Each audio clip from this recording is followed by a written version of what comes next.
سن 1810۔ عزیز دوستو، یہ وہ سن ہے، یعنی یہ وہ عرصہ ہے کہ جس میں ایک برطانوی جاسوس ہنری پوٹینگر، یہ اس وقت کا جو بلوچستان کی جو بھی شکل تھی، یعنی جیسے کہ آپ کو پتا ہے کہ کوئل برز، اوسیپین سی، ساحل مکران، سیستان، پھر یہاں اس وقت کے بلوچستان اور یہ عراق تک، یعنی جو بھی سرزمین بلوچستان کی شکل تھی، تو یہاں 1810 میں ہنری پوٹینگر آیا۔ اصل میں یہ ایک برطانوی جاسوس تھا۔ اس کا ایک ہی کام تھا کہ ڈیوائڈ اینڈ رول۔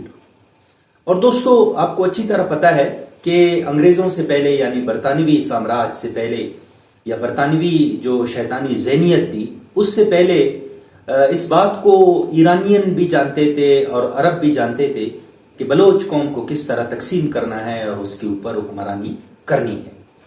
اس سلسلے میں آپ کو اچھی طرح پتا ہے کہ برطانوی سامراجیت سے پہلے جب یہاں پہ یعنی ڈومینیشن تھا ایرانیوں کا، اس کے بعد جب عرب نے آ کے ایرانیوں کو پچاڑا، اور یہ 7ویں صدی میں جیسے کہ آپ کو پتا ہے کہ عرب نے آ کے حضرت عمر کی شکل میں یہاں کے قبضہ کیا، تو اس سے پہلے ایرانینز کا ڈومینیشن تھا، اور انہوں نے بھی بلوچوں کو تقسیم کر کے حکمرانی کے خواب وہ دیکھتے تھے، اور کافی حد تک وہ اس میں کامیاب بھی تھے۔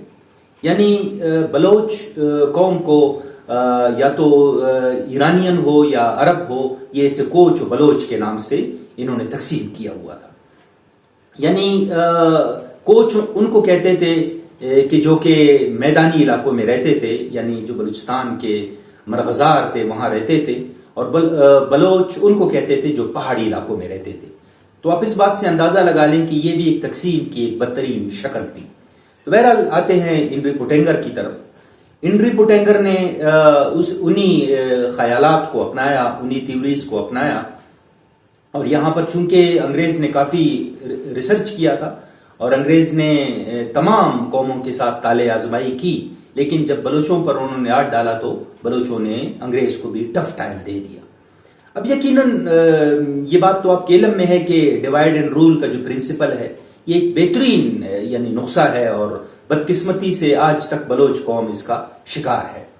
اور بہت سارے نادان لوگ، میں انہیں نادان کہتا ہوں کہ چونکہ وہ اپنی شناخت، اپنی سرزمین کی اہمیت کو نہیں سمجھتے، تو وہ اس بات کے در پہ ہے کہ نہیں، براوی الگ ہے یا بلوچ الگ ہے، تو انہیں ان کنسپیریسی کا، ان سازشی تھیوریز کا قطعاً نہیں پتا۔ جیسا کہ انگریز یعنی ان کو بلوچوں سے کوئی لینا دینا نہیں تھا، اسے بلوچستان کی سرزمین چاہیے تھی، اسی طرح ایران بھی اسی مینٹلٹی میں سوچتا تھا، عرب بھی اسی بنیاد پہ سوچتے تھے، اور آج بھی ہمارے ساتھ یہی رویہ اپنایا گیا ہے۔ تو دوستو، اب آتے ہیں کہ 1810 سے پہلے لفظ براوی کا وجود تھا اس پورے بلوچستان کے اندر، تو جواب آپ کو ملے گا کہ نہیں۔ یہ وہ ہنری تھا، یہ وہ برطانوی جاسوس تھا کہ اس نے اس نفرت کا بیج بویا، اور آج آپ کو پتا ہے کہ اس نفرت کے بیج کو ایک مرتبہ پھر اس کی آبیاری کی جا رہی ہے، تاکہ اس بدنصیب قوم کو مزید ڈیوائڈ اینڈ رول کی بنیاد پہ تقسیم کیا جائے اور اس کے اوپر حکمرانی کی جائے۔ اور اس وقت کے آپ کو پتا ہے کہ جو چھوٹے موٹے وسائل آپ کو نظر آتے ہیں بلوچستان کے، اسے بھی لوٹ لاٹ کے یہاں سے اپنے آقاؤں کے تجوریوں کو اور اپنے تجوریوں کو بھر کے، یہ وہ لوگ ہیں، یہ وہ یعنی گٹیا مینٹلٹی ہے کہ بعد میں آپ کو یہ خوردبین میں بھی نظر نہیں آئیں گے۔ اور ہمارا یہ بدنصیبی ہے کہ ہم ان کے اعلی کار بنے ہوئے ہیں چند ایک نوالے کے لیے۔ تو بہرحال ساتھیوں، اصل میں ایسے ہوا کہ براوی کا جو کنسپٹ ہے وہ کیسے انہوں نے اس کو رائج کر دیا اس خطے میں۔ ایسے تھا کہ ایک بہت بڑے ہسٹورین ہیں، ایک بہت بڑے تاریخ دان ہیں، میر گل خان نصیر صاحب۔ ہم جو میر گل خان نصیر کی خدمات ہے یا ان کی جو یعنی تحریریں ہیں، انہوں نے جو اپنا اس بلوچ کے لیے، بلوچ سرزمین کے لیے ان کی جو خدمات ہے، اس کو کسی طرح ہم ان کے خدمات کو نہ تو نظر انداز کر سکتے ہیں، نہ ہم انہیں فراموش کر سکتے ہیں، اور نہ ہم ان سے انکار کر سکتے ہیں۔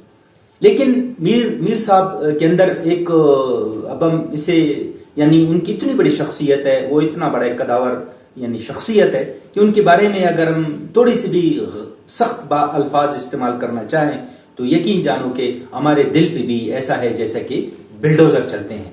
مگر چونکہ میر صاحب کی یقیناً اتنی تحقیق نہیں تھی، وہ بھی ان سازشی تیوریز کا شکار ہو گئے اور انہوں نے بھی بدقسمتی سے یعنی بلوچ کو جو کوئی البرز سے آ کے وہ ساروان جاروان میں سیٹل ہو گئے، تو وہ بھی یعنی ایک طرح سے ان کے متعلق بھی عجیب و غریب باتیں کی. وہ باتیں کیا تھیں وہ میں آپ کو ابھی بتانے کی کوشش کروں گا. ساتھیو، ایسا ہے کہ تاریخ سے ہمیں اس بات کا پتہ چلتا ہے کہ یعنی حلب سے کیسے بلوچوں کو وہاں سے نکالا گیا.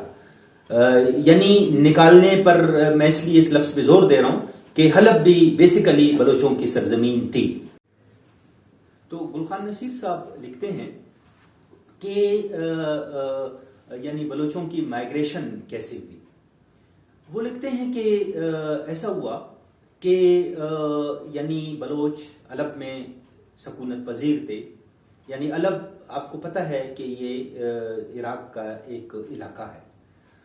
تو وہ فرماتے ہیں کہ یعنی اس وقت حلب اور یہ ایران یہ ایک ہی اس میں ڈومینیشن میں آتے تھے، یعنی یہ ایک ہی سرزمین تصور ہوتا تھا.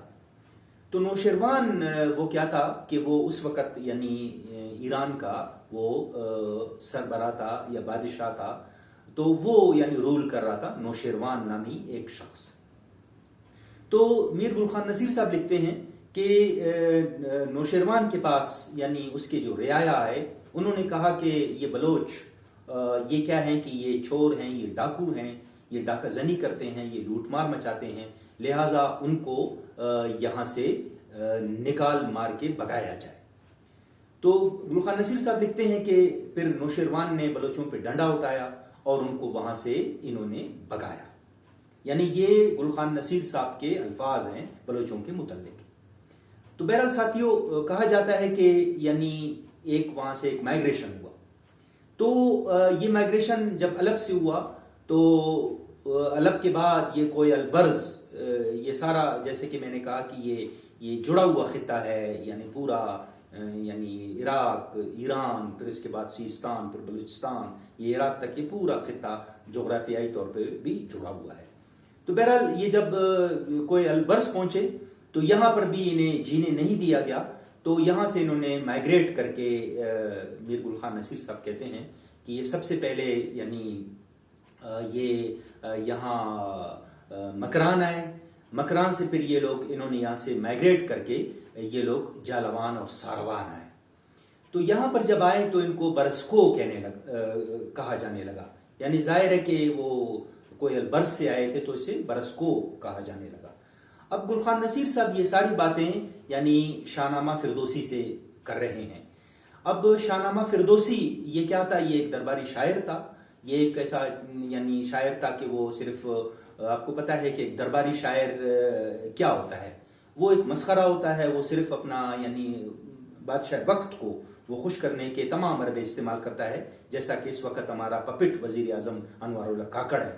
یہ میں جو یعنی شاہ نامہ فردوسی ہے اس کا جو میں کریکٹر دیکھتا ہوں، کردار دیکھتا ہوں، مجھے یہ یعنی گٹھیا شخص یعنی جس کا نام لینا میں پسند نہیں کرتا ہوں، لیکن وہ صرف اپنا درباریت کی بنیاد پہ یہاں آپ کو بتانا مقصود ہے کہ یہ درباری جو چاپلوس ہوتے ہیں، درباری رنگیلے ہوتے ہیں، یہ کیسے بادشاہ وقت کو خوش کرتے ہیں اور پھر اس سے مراد لیتے ہیں. تو شاہ نامہ فردوسی میں جو یعنی جو فردوسی ہے، فردوس ہے، وہ کہتا ہے کہ یعنی بلوچ جو ہے نا وہ اس کو برسکو کہتا ہے، یعنی کوئی البرز کو وہ برسکو کہتا ہے. تو یہ جب یہاں جالوان ساروان پہنچے یعنی کلات جسے آج کل ہم کہتے ہیں، تو یہاں پر ان کو برسکو کہا جانے لگا. تو برسکو کے ساتھ ساتھ یہ لفظ جا کے براوی بنا. تو یعنی اب آپ کو سمجھ آ گیا کہ لفظ براوی کا وجود یعنی کہاں سے آیا. یعنی 1810 سے یہ بیچ رکھا ایک تو انری پٹینگر نے، اس کے بعد پھر یعنی دوسرا بیج میر گل خان نصیر صاحب نے اس بنیاد پہ رکھا کہ اس سے یعنی برسکو یعنی جو شاہنامہ فردوسی سے متاثر ہو کے جو برسکو لکھا تھا، تو میر گل خان نصیر صاحب نے بھی یعنی اس کو نقل کر کے اس کو برسکو کر کے یہاں آ کے بٹا دیا، تو پھر برسکو سے یہ کیا یعنی وقت کے حالات کے جو تپیڑے تھے اس سے یہ کرتا کرتا یہ براوی بنے، یعنی برسکوئی، برسکو، پھر اس کے بعد براوی۔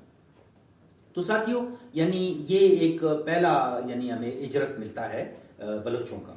اچھا، دوسرے اجرت کے بارے میں کہا جاتا ہے کہ یعنی بلوچوں کا ایک یعنی یہ جو برسکو والا جو یعنی طائفہ تھا بلوچوں کا، یہ میر گل خان نصیر صاحب کے بقول کہ یہ میر کمبر خان کے یعنی سربراہی میں یہ یعنی علب سے یہ کوئی البرز آئے اور کوئی البرز سے یہ ساروان جالوان کے پہاڑوں میں آئے، تو یہ میر کمبر خان ان کو لیڈ کر رہے تھے، اور بعد میں پھر یہ یعنی برسکو سے براوی بنے۔